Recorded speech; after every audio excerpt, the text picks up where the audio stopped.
So, we continue on with this message of liberty and this movement of liberty.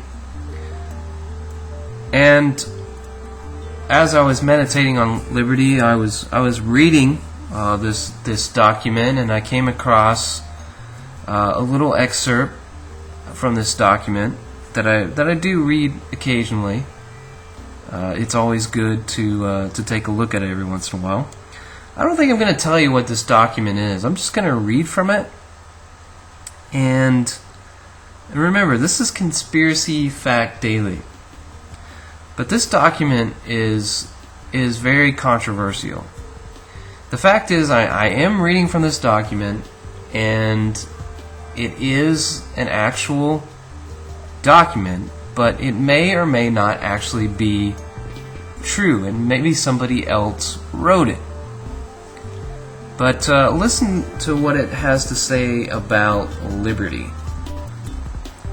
Alright, the abstraction of freedom has enabled us to persuade the mob in all countries that their government is nothing but the steward of the people, who are the owners of the country, and that the steward may be replaced like a worn-out glove.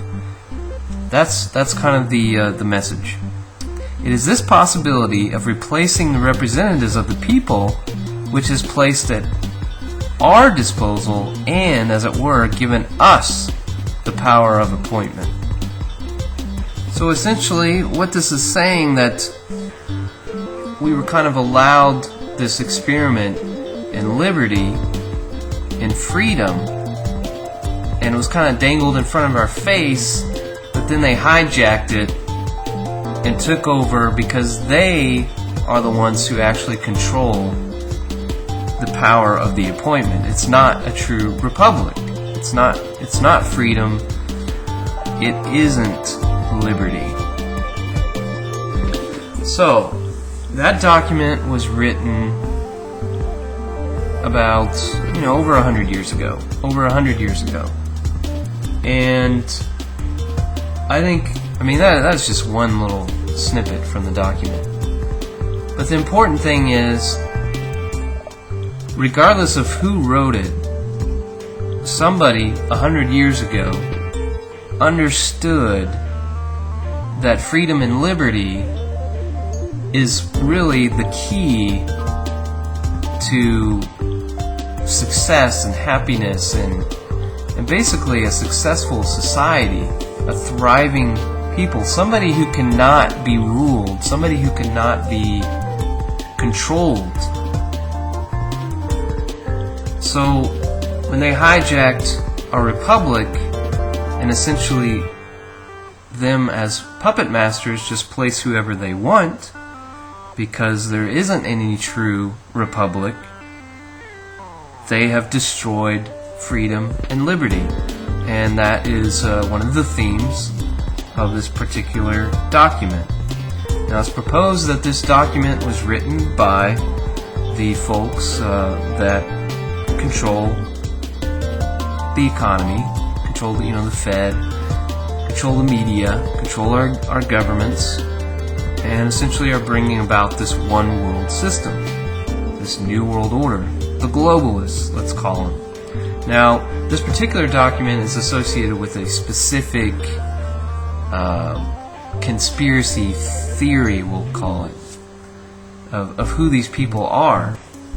Now, on my blog, conspiracyfactdaily.blogspot.com, I've got a link to a guy named Dr. Stanley Monteith. He does a great job of breaking down the secret cabal, the secret societies, and who actually is in control, who's really pulling the strings, who's bringing out this one world satanic system.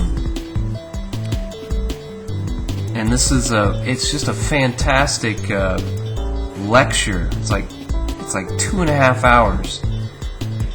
And it basically looks at, well, is it the international bankers? Is it the CFR? Is it the Bilderbergs? Is it the quote-unquote Jews?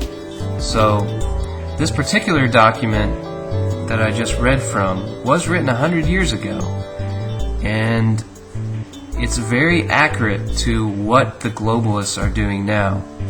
Now, whether or not it was a forgery is, it very well may be a forgery, but the fact is, it was written 100 years ago, and it's parallel to a lot of what's going on and what's about to happen, especially in terms of war and what's going on in the Middle East.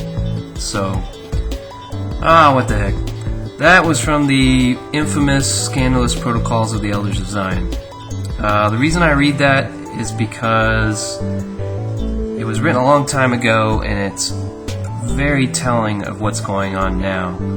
Now, regarding the conspiracy that the tribe of Judah is somehow involved in destroying this world and bringing about the one world system, I do not believe that. And again, go to my blog, conspiracyfactdaily.blogspot.com, and check out that documentary or lecture by Stanley Monteith. Just a very non-sensational approach to who is bringing about this control system in the New World Order. Alright, that's Conspiracy Fact Daily. Truth has no agenda. Check you later.